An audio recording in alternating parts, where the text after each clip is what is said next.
दरअसल ये लोग बहुत गरीब हैं। इन्हें अपनी गुजर बसर के लिए चोरी करनी पड़ती है।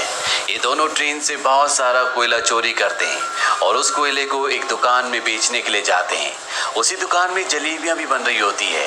सरू अपने बड़े भाई से कहता है कि मुझे जलेबी खानी है। Bollywood silver screen presenting Lion. इस कहानी की शुरुआत में एक बच्चे को दिखाया जाता है जिसका नाम सरू है। सरू अपने बड़े भाई गुड्डू के साथ ट्रेन में कोयला चोरी कर रहा होता है। दरअसल ये लोग बहुत गरीब हैं। इन्हें अपनी गुजर बसर के लिए चोरी करनी पड़ती है। ये दोनों ट्रेन से बहुत सारा कोयला चोरी करते हैं और उस कोयले को एक दुकान में बेचने के लिए जाते हैं। उसी दुकान में जलेबियां भी बन रही होती है। सरू अपने बड़े भाई से कहता है कि मुझे जलेबी खानी है। उसका बड़ा भाई कहता है कि एक दिन मैं तुम्हें जलेबी जरूर खिलाऊंगा। उसके पास इतने पैसे नहीं है कि वो अपने छोटे भाई को जलेबियां खिला सके। सरू कहता है कि एक दिन हम दुकान की सारी जलेबियां खरीद लेंगे। अब कोयले के बदले में थोड़ा सा दूध दिया जाता है और ये दोनों भाई खेलते हुए अपने घर वापस पहुंच जाते हैं, जहां पर सरू और गुड्डू की एक छोटी बहन भी है। ये तीनों अपनी माँ के साथ रहते हैं। सरू की माँ अपने दोनों बच्चों से पूछती कि वो दूध कहाँ से लेकर आए, लेकिन वो इस बात का कोई भी जवाब नहीं देते। उसी रात को सरू का भाई गुड्डू काम पर जा रहा होता है। सरू कहता है कि मैं भी तुम्हारे साथ काम पर चलूंगा। उसका भाई कहता है कि तुम मेरे साथ नहीं चल सकते क्योंकि काम पर बोरियां उठानी पड़ती है और इस काम के लिए तुम बहुत छोटे हो। सरू अपने सिर के ऊपर चेयर उठाकर दिखाता है, साथ ही साथ वो साइकिल भी उठाने की कोशिश करता है। सरू कहता है कि मैं कोई भी काम कर सकता हूँ। सरू की जिद करने पर उसके भाई को उसे अपने साथ ले जाना पड़ता है। ये दोनों के दोनों एक ट्रेन स्टेशन पहुंचते हैं। सरू अपने भाई गुड्डू की गोद में ही सो जाता है। उसका भाई उसे उठाने की कोशिश भी करता है पर सरू बहुत छोटा है, उसे बहुत नींद आ रही होती है। वो कहता है कि मुझे सोने दो। सरू का भाई गुड्डू उसे एक बेंच पर लिटा देता है और कहता है कि मैं कल सुबह काम कर कर वापस लौट जाऊंगा, तुम यहीं पर रहना। जाने से पहले सरू अपने भाई को कहता है कि जब तुम लौटोगे तो जलेबी लेकर आना। वो कहता है कि ठीक है। सरू कहता है 2000 जलेबियां। इसके बाद उसका भाई गुड्डू काम पर चला जाता है। कुछ ही देर बाद जब रात और भी गहरी हो जाती है, स्टेशन पूरी तरह से खाली हो जाता है। इस पूरे स्टेशन पर सिर्फ एक ही बच्चा होता है और वो होता है सरू। सरू वहीं प्लेटफॉर्म पर खड़ी एक ट्रेन में जाकर बैठ जाता है। कुछ ही देर बाद उसे नींद आ जाती है। सुबह जब उसकी नींद खुलती है तो ट्रेन चल रही होती है। सरू ये देखकर घबरा जाता है और ट्रेन में चारों तरफ भागता है। वो अपने भाई को आवाज भी देता है, साथ ही साथ वो ट्रेन के दरवाजे खोलने की भी कोशिश करता है पर दरवाजे पूरी तरह से लॉक्ड होते हैं। इसीलिए ट्रेन के कई बार रुकने के बाद भी वो ट्रेन से बाहर नहीं निकल पाता। ट्रेन की बोगी पूरी तरह से खाली है। सरू भूखा प्यासा इस ट्रेन में फंस चुका है। कुछ दिन का सफर तय करने के बाद ट्रेन कलकत्ता वेस्ट बंगाल पहुंच जाती है, यानी सरू के घर से 1600 किलोमीटर दूर। सरू मध्य प्रदेश के खांडवा डिस्ट्रिक्ट से है। वो स्टेशन पे उतरता है जहां पर बहुत ज्यादा भीड़ होती है। वो टिकट काउंटर पर जाता है और कहता है कि मुझे अपने घर जाना है, पर यहाँ पर सब बंगाली में बात कर रहे होते हैं। सरू को किसी की बात समझ में नहीं आती। वो वहीं स्टेशन पर बैठे अपने जैसे कुछ बच्चों के साथ जाकर बैठ जाता है जिनके पास कोई भी घर नहीं होता। और कुछ ही देर बाद यहाँ पर कुछ लोग आते हैं जो उन बच्चों को उठाकर अपने साथ ले जा रहे होते हैं। सरू किसी तरह से वहां से भाग जाता है और वो एक बार फिर से रात के अंधेरे में इस बड़े शहर में पूरी तरह से अकेला है। उसे बहुत भूख भी लगी होती है। तभी उसे देवी माता की एक मूर्ति दिखती है। वो देवी माँ को नमन करता है और देवी माँ के चरणों में जो प्रसाद होता है वो उस प्रसाद को खाता है। अगली सुबह सरू ट्रेन ट्रैक पर चल रहा होता है क्योंकि वो अपने घर जाना चाहता है। तभी यहाँ पर एक औरत आती है जिसका नाम नूर होता है। वो सरू से पूछती है कि तुम्हारा घर कहाँ है। वो कहता है कि गणेश तल्ले। ये मध्य प्रदेश में इतना छोटा गांव होता है जिसके बारे में किसी को कुछ नहीं पता होता। नूर उसे अपने घर ले जाती है, उसे खाना खिलाती है, नहलाती है। वो कहती है कल सुबह एक आदमी आएगा जो तुम्हारी मदद करेगा, वो तुम्हें तुम्हारी मम्मी से मिलवा देगा। अगली सुबह यहाँ पर रामा नाम का एक आदमी आता है। वो सरू की पूरी बॉडी चेक करता है और नूर को धीरे से कहता है कि तुमने बहुत अच्छे से काम किया। उन्हें ऐसी लड़के की तलाश थी। सरू को इन दोनों पर शक हो जाता है, इसीलिए वो मौका देखकर इस घर को छोड़कर भाग जाता है। सरू अपने कई दिन हावड़ा ब्रिज के आसपास गुजारता है। उसे हमेशा अपनी मम्मी की याद आती है कि किस तरह से उसकी मम्मी पत्थर तोड़ा करती थी और वो अपनी मम्मी की मदद किया करता था। सरू अपनी मम्मी से बहुत प्यार करता है पर अब वो यहाँ से 1600 किलोमीटर दूर है जिसके बारे में सरू को कुछ भी नहीं पता। सरू को इसी तरह से यहाँ पर 2 महीने बीत जाते हैं और एक सुबह जब बारिश हो रही होती है तो वो एक कैफे के बाहर बैठा होता है। कैफे के अंदर एक लड़का कॉफी पी रहा होता है और बाहर से सरू उसकी नकल उतार रहा होता है। वो लड़का बाहर आता है और सरू को कुछ खाने के लिए देता है। इसके बाद वो सरू को अपने साथ पुलिस स्टेशन ले जाता है। वो बताता है कि इस लड़के को बांग्ला बोलनी नहीं आती है, हिंदी में बात करता है। जब मैंने इससे पूछा कि कहाँ से है तो इसने बताया कि ये गणेश तल्ले से है। इस जगह के बारे में ना लड़के को ना ही पुलिस वाले को कुछ पता होता है, क्योंकि ये मध्य प्रदेश में एक बहुत छोटा सा गाँव है। लड़का सरू से उसकी मम्मी का नाम भी पूछता है। सरू कहता है कि मेरी मम्मी का नाम अम्मी है। दरअसल उसे अपनी मम्मी का नाम नहीं पता होता। पुलिस उसके पेरेंट्स को ढूंढने की बहुत कोशिश करती है, पर सरू के घर का, उसके गांव का, उसके परिवार का कुछ भी पता नहीं चलता। इसीलिए पुलिस उसे एक अनाथ आश्रम में भेज देती है। सरू 3 महीने वहां पर गुजारता है और 3 महीने के बाद सरू से एक लेडी मिलने आती है जिसका नाम मिसेस सूद होता है। वो सरू को बताती है कि पिछले 3 महीनों से हम तुम्हारी अम्मी को, तुम्हारे परिवार को ढूंढने की कोशिश कर रहे हैं, पर कुछ भी पता नहीं चला। हमने न्यूज़पेपर में इश्तिहार भी दिया, जिस न्यूज़पेपर को हर रोज 1.5 करोड़ लोग पढ़ते हैं, पर इसका भी कोई फायदा नहीं हुआ। सरू कहता है कि मेरा घर यहाँ से बहुत दूर है, मैं अपनी अम्मी के पास, गुड्डू के पास जाना चाहता हूँ। मिसेस सूद कहती है कि हमने हर जगह तलाश करने की कोशिश की, अब इंतजार का कोई फायदा नहीं है। एक ऑस्ट्रेलियन कपल है जो तुम्हें अडॉप्ट करना चाहता है, वो बहुत अच्छे लोग हैं, उनके साथ तुम बहुत खुश रहोगे, तुम्हें ऑस्ट्रेलिया जाना होगा। इसके बाद मिसेस सूद सरू को अपने साथ अपने घर ले आती है, जहाँ पर कुछ और बच्चे भी होते हैं। मिसेस सूद सबको इंग्लिश के वर्ड, टेबल मैनर से सब कुछ सिखाती हैं और अब सरू को ऑस्ट्रेलिया भेज दिया जाता है, जहाँ पर मिस्टर जॉन और उनकी वाइफ सू, जिन्होंने सरू को अडॉप्ट किया होता है, उसे देखकर वो बहुत खुश होते हैं। सरू को ये अपने घर ले आते हैं। छोटे से मिट्टी के घर में रहने वाला सरू जब इस घर को देखता है तो पूरी तरह से हैरान होता है। साथ ही साथ वो बहुत गुमसुम भी होता है, क्योंकि ये देश, यहाँ की हवा, मिट्टी सब सरू के लिए पूरी तरह से नए हैं। सरू की मॉम, जिसका नाम सू है, जिसने सरू को अडॉप्ट किया है, वो सरू से इंग्लिश में कहती है कि मुझे पता है कि तुम्हारा सफर इतना आसान नहीं था, तुम मुझे इस वक्त कुछ नहीं बता सकते, पर एक दिन तुम मुझे सब कुछ बताओगे। सरू धीरे धीरे इनकी भाषा, इनका रहन सहन सीखना शुरू कर देता है। बहुत जल्द वो इन सब के साथ कंफर्टेबल हो जाता है। मिस्टर जॉन और उनकी वाइफ सू सरू से अपने बेटे की तरह प्यार करती है। वो उसकी जिंदगी में किसी तरह की कोई कमी नहीं होने देते। 1 साल बाद ये एक और बच्चे को अडॉप्ट करते हैं जो इनके साथ एडजस्ट नहीं हो पाता। वो अपने आप को नुकसान पहुंचाना शुरू कर देता है, पर मिस्टर जॉन और उनकी वाइफ इस बच्चे को कंट्रोल करने की, समझाने की कोशिश करते हैं, क्योंकि वो इसकी मदद करना चाहते हैं। उसी रात को मिसेस सू रो रही होती है। सरू उनके पास जाता है, उनके आंसू पोंछता है और उनके गले से लग जाता है, यानी कि अब उसने पूरी तरह से उन्हें अपनी मॉम मान लिया है। धीरे धीरे वक्त बीतता है और 20 साल बीत जाते हैं। सरू अब बड़ा हो चुका है। मिस्टर जॉन और उनकी वाइफ, जो सरू के मॉम डैड है, उनको सरू पर गर्व होता है। वो होटल मैनेजमेंट की पढ़ाई करने के लिए मेलबॉर्न जा रहा होता है। वो अपने उस भाई से भी मिलता है जिसे मिस्टर और मिसेस जॉन ने सरू के बाद अडॉप्ट किया था, लेकिन ये दोनों एक दूसरे को पसंद नहीं करते। सरू अब होटल मैनेजमेंट की इंट्रोडक्टरी क्लास में पहुंच जाता है, जहां पर सब अपने बारे में बताते हैं। सरू कहता है कि वो अपना होटल खोलना चाहता है, साथ ही वो ये भी बताता है कि वो इंडिया में कैलकाटा से है। इसके बाद यहाँ पर जितने भी स्टूडेंट्स होते हैं वो सब के सब हाउस पार्टी रखते हैं, जहाँ पर सरू भी जाता है। यहाँ बहुत सारे इंडियन स्टूडेंट्स भी होते हैं, इसीलिए यहाँ पर खाने में बहुत सारा इंडियन फूड होता है।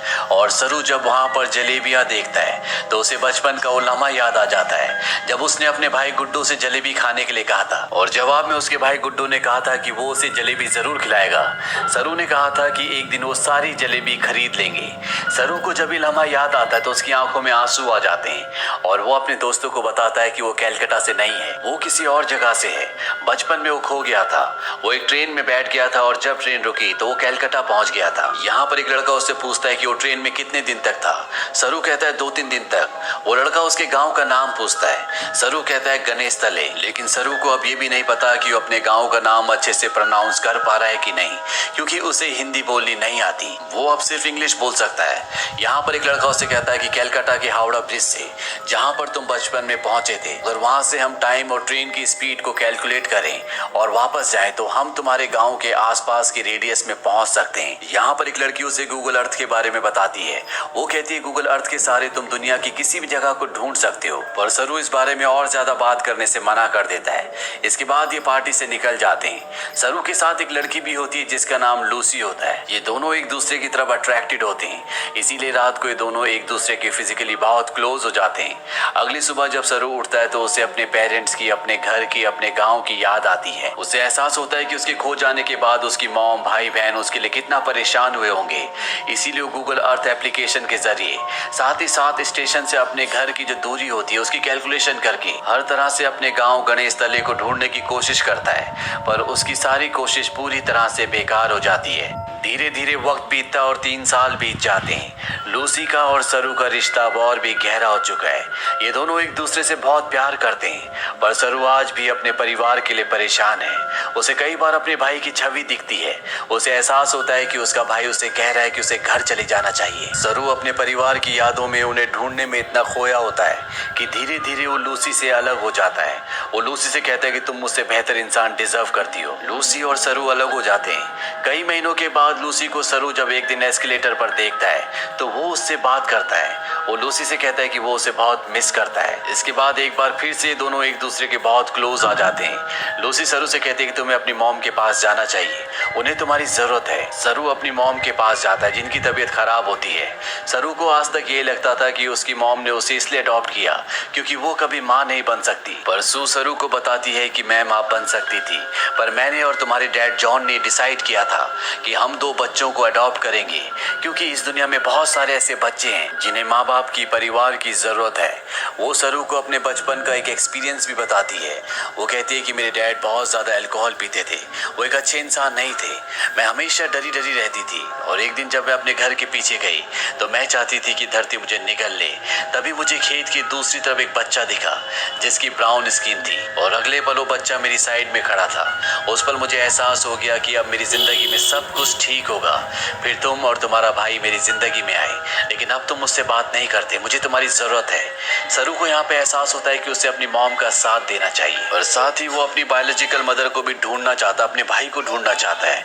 इसीलिए एक बार फिर से वो गूगल अर्थ पर अपने गाँव को ढूंढने की कोशिश करता है और जब वो इंडिया के अलग अलग हिस्सों को जूम करके देखता है तो उसे वो जगह दिख जाती है जहाँ पर उसकी मॉम पत्थर तोड़ा करती थी। इसके बाद वो धीरे धीरे आसपास के पूरे एरिया को सर्च करता है और उसे अपना गांव, जिसका नाम गणेश तलाई है, वो मिल जाता है। उसे पता चल जाता है कि उसका गांव मध्य प्रदेश के खांडवा डिस्ट्रिक्ट में है। इस बात से बहुत खुश होता है। वही बात लूसी को और अपनी मॉम को भी बताता है। उसकी मॉम भी उसके लिए बहुत खुश होती है क्योंकि उसकी मॉम और उसके डैड चाहते हैं कि वो इंडिया जाकर अपने परिवार से मिले। सरू अब भारत आ जाता है और वो उस जगह पहुंच जाता है जहां पर उसने अपना बचपन बिताया था। वो धीरे धीरे बचपन की यादों से आगे बढ़ता हुआ उस घर तक पहुंच जाता है जहां पर बचपन में वो अपनी मॉम, अपने भाई और अपनी बहन के साथ रहा करता था। पर अब इस घर में कोई भी नहीं रहता। वो आस पड़ोस से पूछने की कोशिश भी करता है पर उसकी भाषा किसी को भी समझ नहीं आती और ना ही अब वो हिंदी समझ सकता है। तभी वहां पर एक आदमी आता है जिसे इंग्लिश आती है। सरू उसे अपने भाई का और अपनी बहन का नाम बताता है। उससे पूछता है कि जो परिवार पहले इस घर में रहता था अब वो कहाँ चला गया, पर वो आदमी उसकी बात का जवाब नहीं देता, वहां से चला जाता है। पर कुछ ही पलों के बाद वो लौट कर आता है और सरू को इशारा करता है। सरू जब उस तरफ जाता है तो वो देखता है कि सामने से एक बूढ़ी औरत आ रही होती है और ये औरत और कोई नहीं बल्कि वो होती है जिसकी गोद में सरू ने अपना बचपन बिताया था। ये उसकी बायोलॉजिकल मॉम होती है। वो उनके गले लगकर बहुत रोता है। सरू की मॉम आज तक इस गांव को छोड़कर इसीलिए नहीं गई थी क्योंकि उसे यकीन था कि एक दिन उसका बेटा लौटकर जरूर आएगा। सरू की बहन भी यहाँ पर होती है। वो अपनी बहन को अपने गले से लगा लेता है पर